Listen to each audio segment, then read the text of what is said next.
This is game 2 on the mountain map.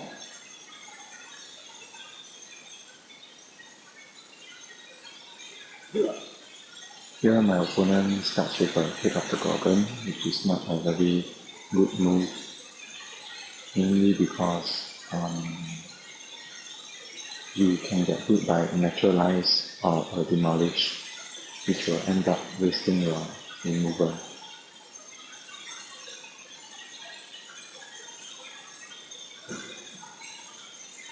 Here I put my opponent. Ideally you want to be about 2 turns away from your opponent, so that you can advance and retreat easily. Here I don't get my red mana, so I cannot try out the turn 2 Piker.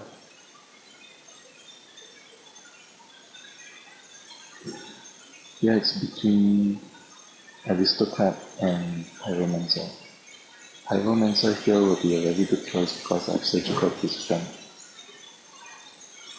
And from this position, it's quite easy to hide the Sorcerer.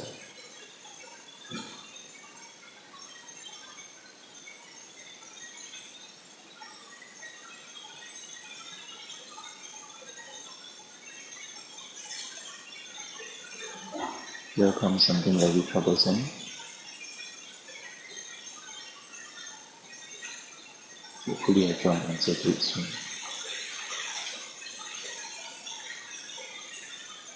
So here I would like to attack, but I won't be able to. Here I draw last kiss.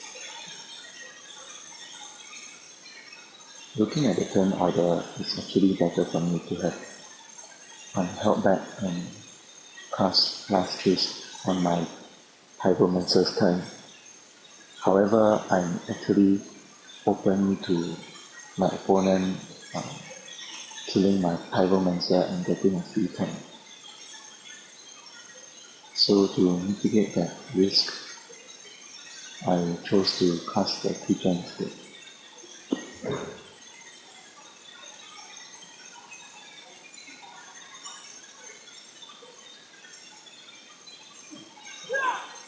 And one thing to note is that my opponent began the match by saying that my opponent's deck was not very good, so this may be one of the better spells in the game. Ideally, I want my opponent to feel a little confident and start coming close, so that I can start to pull off my tricks here.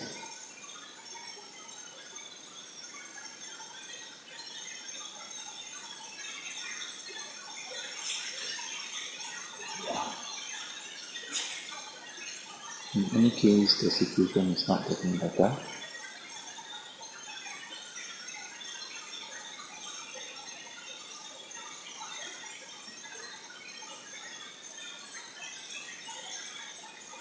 And I can't attack everything at all.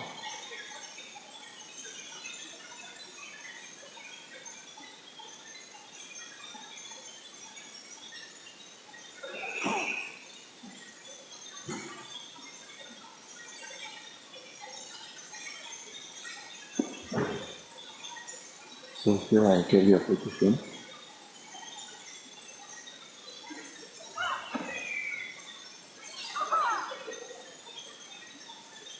And I can place my Planeswalker beside the Astral Skeleton, so as to shut it down.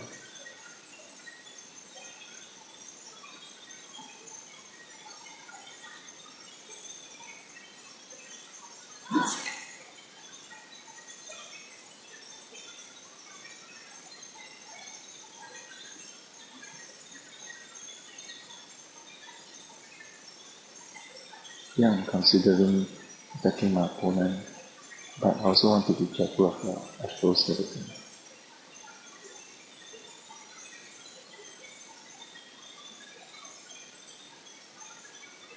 I make an approach mainly because I don't want my opponent to start getting criticals in my creature at this point in the game.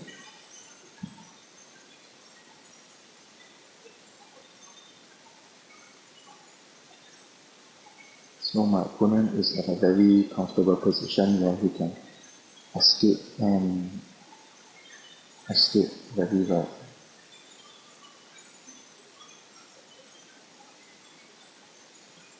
I bring my pyromancer forward so that I'll be able to do a little more than it comes to.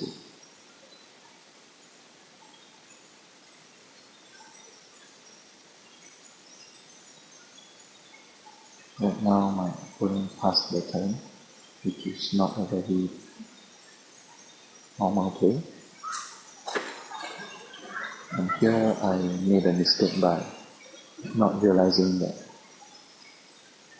the piker is actually beside the aristocrat.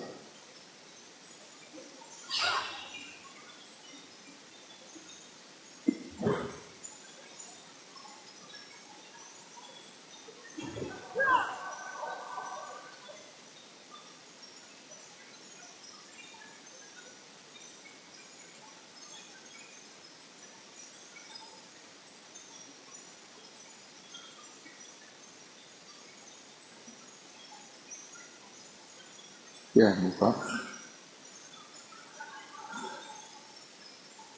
and I realized that my goblin was actually beside the left pile.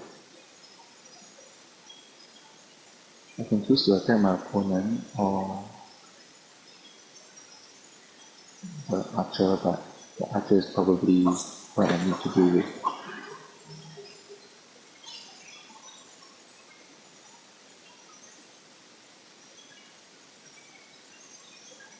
Here, because I have the archer under control, I attack my opponent to make his attacks invalid.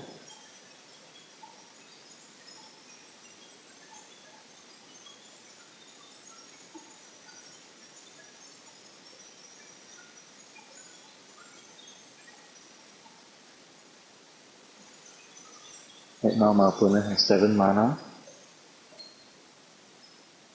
and I'm in quite in a not very desirable position.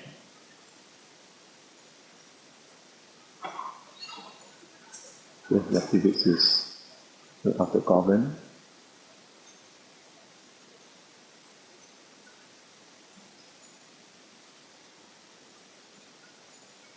But thankfully my dagger claw in is before the archer. If it's after the archer, I will have thankfully yes, the defend mode, but still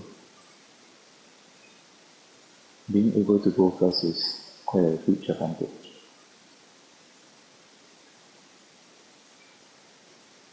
So here the best side to attack from is the side closer to the opponent.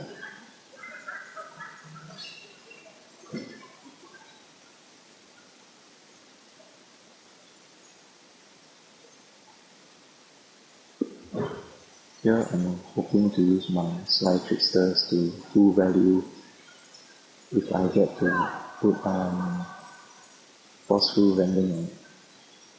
Because it has quite a far reach and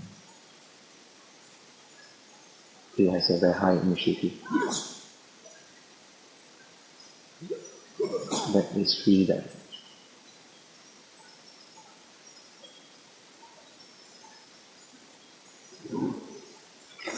Here I start to shut down the skeleton.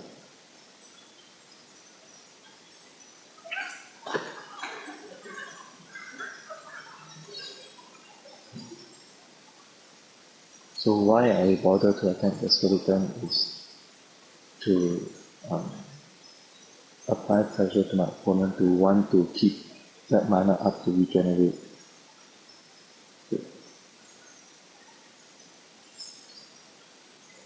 Here comes enormous payoff.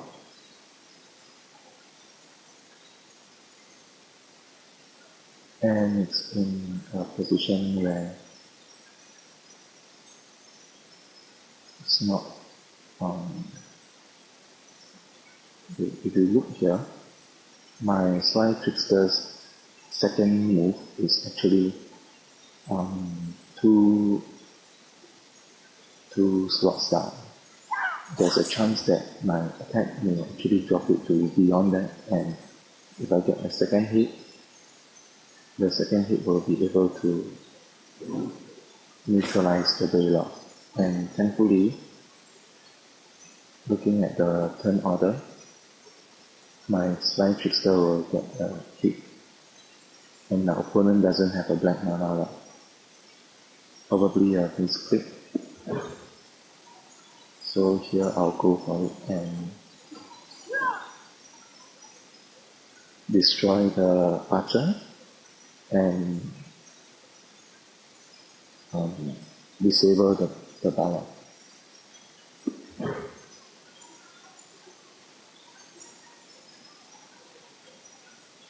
And drop another Sly Trickster so that if my opponent casts a non-flying creature, I'll be in a very strong position.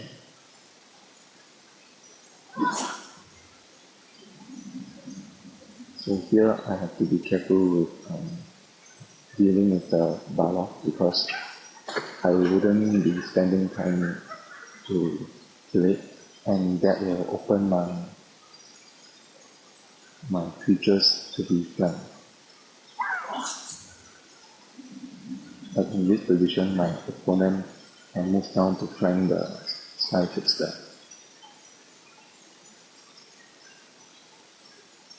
But of course, in this situation, I'm allowing my opponent to do that because if he runs away, I will need some time to catch up with him. Here he casts Call of the Reaper on my flyer. Probably he has a plummet.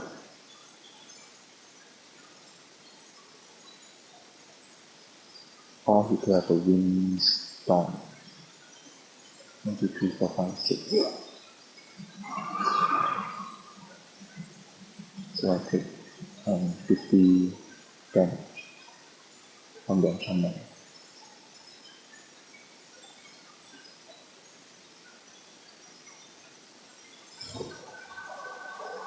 And here comes a very annoying creature. But at least I will not be flanked. At least my Sly Trickster won't be flanked.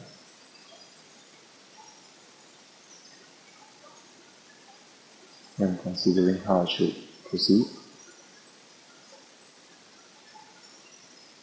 And because as Iron Grappler, I can actually lock down the Griffin. So here, all I need to do is get my imp to move forward.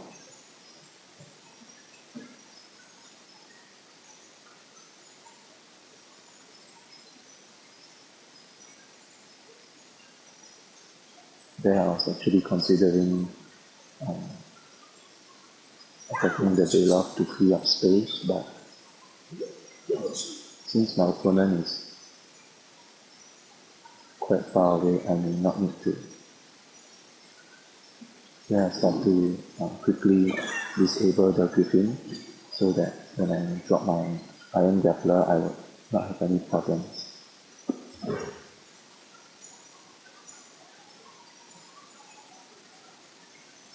So I can't put my Grappler too far in front or I'll block my unit's path.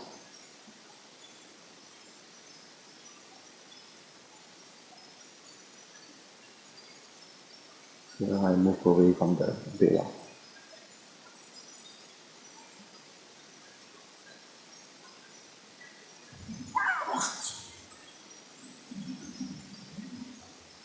And the Griffin is not in a good position.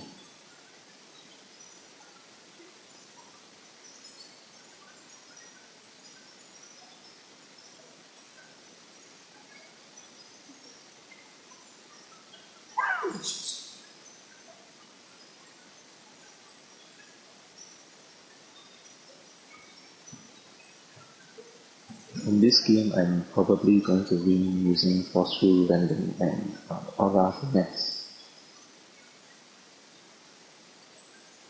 One thing is that my opponent would not be expecting it.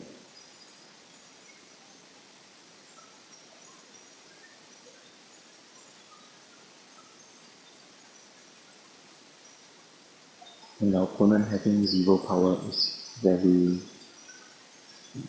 game-changing because he doesn't have enough damage to disrupt my Sly Tricksters. Here comes another flyer.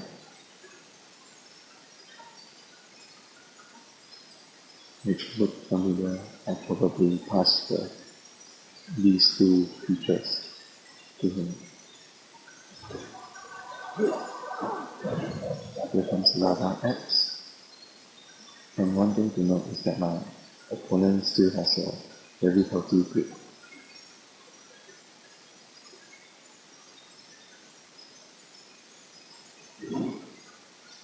Here I fully decapitate everything.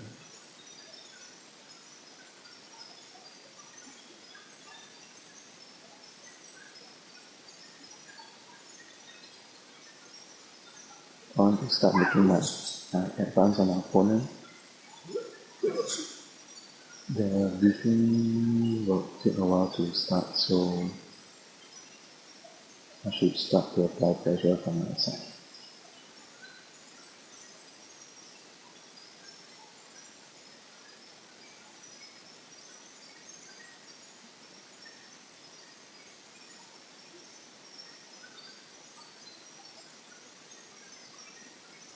Here I'm actually thinking of where I should place my Sly Trickster,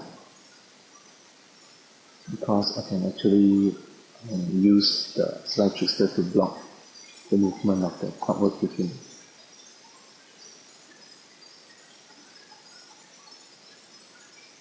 That is one of the weaknesses of large creatures, in that they need to actually have an open area to fly over,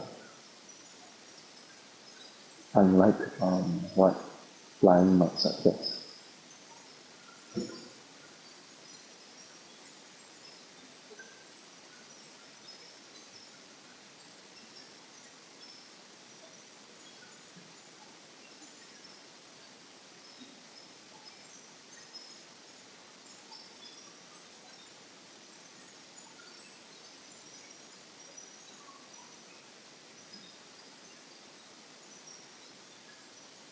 Here I'm considering a plan.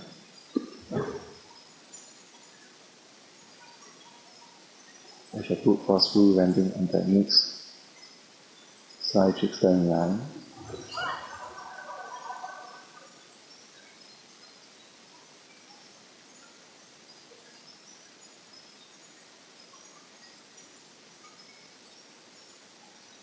And I start to flank the opponent.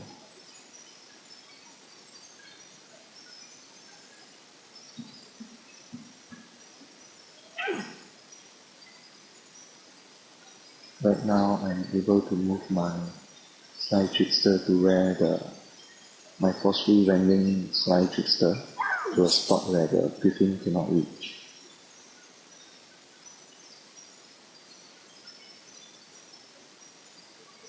Quickly I apply a bit of pressure on the Clockwork Griffin. So here the best move for my opponent would be to attack the pin, and next turn I will use Aura Finesse to on the second Sly Trickster and attack from the position of the in.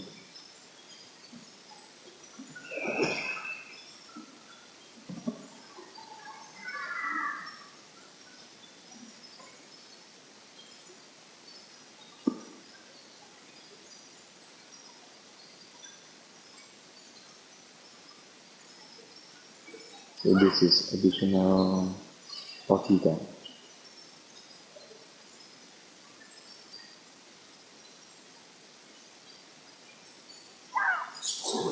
and then the game.